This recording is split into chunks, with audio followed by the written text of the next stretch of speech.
So I don't know how they're going to do this between the stores that are leaving, and now you have shootings that are taking place there. It was a great place to be at one time. A great place. My mentor told me she noticed they begun playing certain types of music at Atlantic State. Dude, oh man, I could say something about that. Yeah. We do that to ourselves. If you own property over there, it is your job, it is your duty to maintain your property value, to address these different things that are taking place in Atlantic Station with the management. That's why they're picketing. That's why they're out there protesting. That's one of the things. And they really need to get further into it because this just happened this weekend over here. This just happened. This is 15-year-old Cameron Jackson. It's as we're learning more about what happened on Saturday night.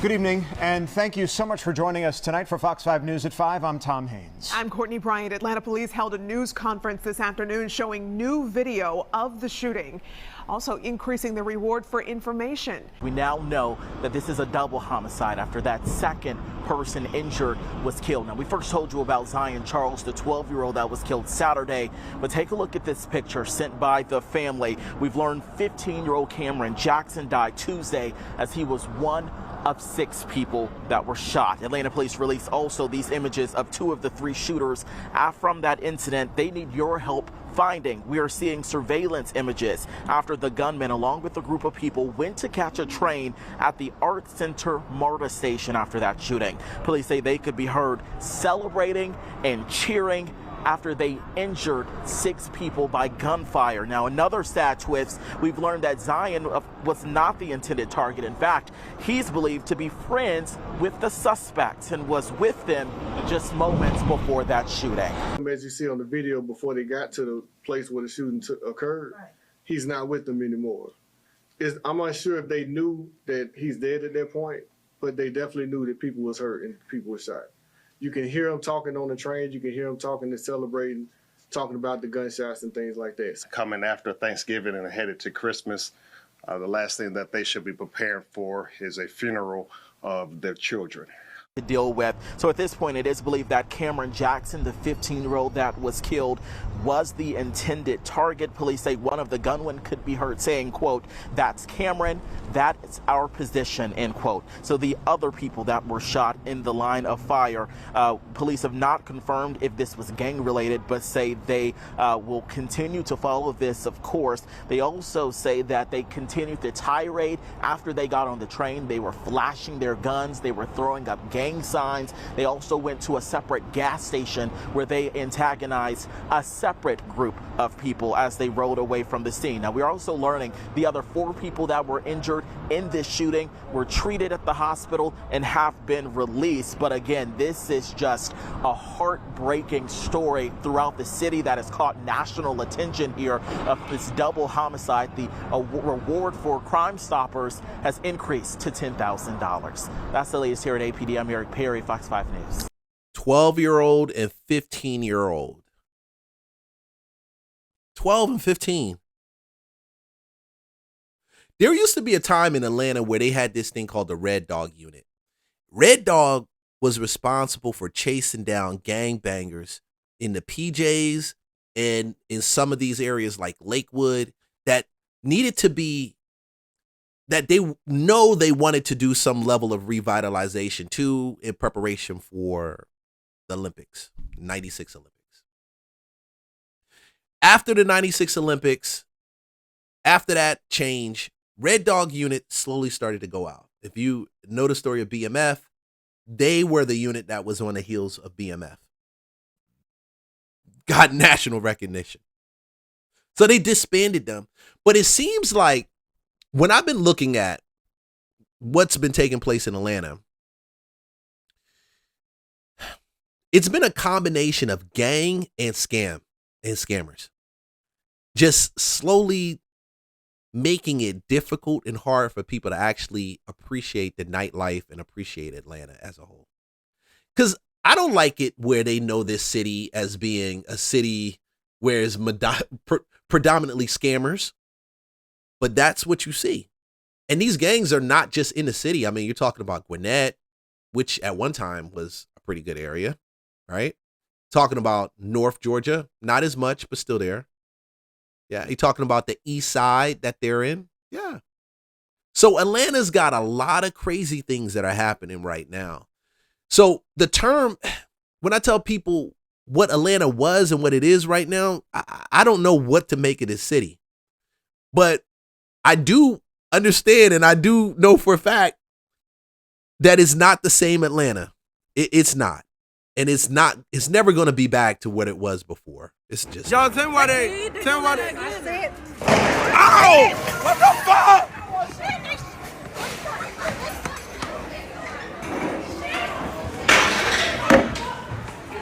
Where the fuck we go? Where's we going? I'm going home. Where's we going?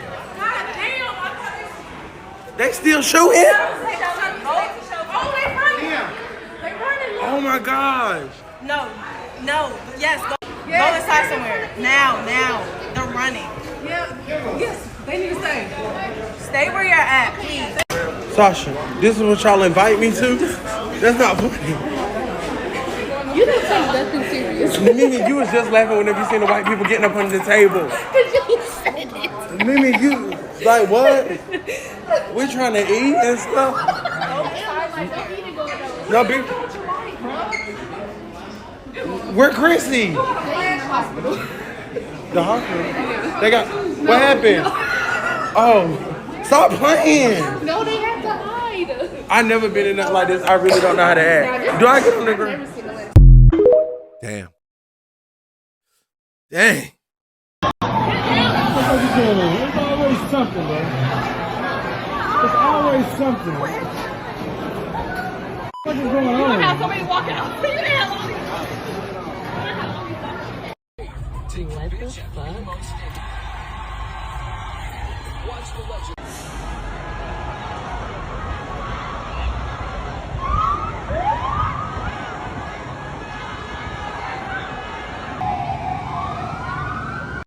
You need to handle your badass YNs. Y'all need to handle them. Y'all need to. And I know that, and it's bad because you have so many great young black men that's trying to do some things that's really trying to stay away from that crap. But then you have a good amount of these YN thinking that it's cool to, y'all got to handle them. When I say y'all, I hate saying that in a general phrase, just like you see them on the street, you stop them. Let's make this smaller. If you have children at home, they don't need to sleep in. They need to have an activity to do, and it doesn't need to be TV, and it needs to be something that stretches their brain and stretches their body. We know this already. We know and we see this already because these kids have effects that affect our property values. They affect our sense of peace. I won't take my wife to Atlantic Station because of this. I won't. I wanted to go to Atlantic Station the other time to go skating during this holiday season, but I said hell no. Hell no. And I won't go into Atlanta without being strapped. I won't do it. I won't do it. If you think going into Atlanta and I wasn't always like that, man. I wasn't always thinking like that. But it's just been so much stuff with this city that I won't even go to look at a house without being strapped.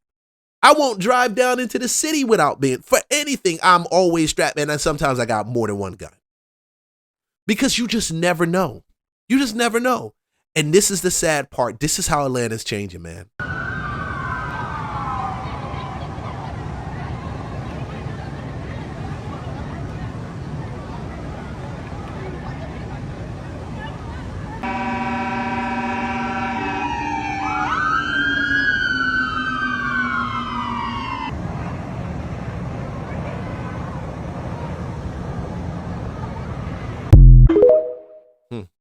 Yeah.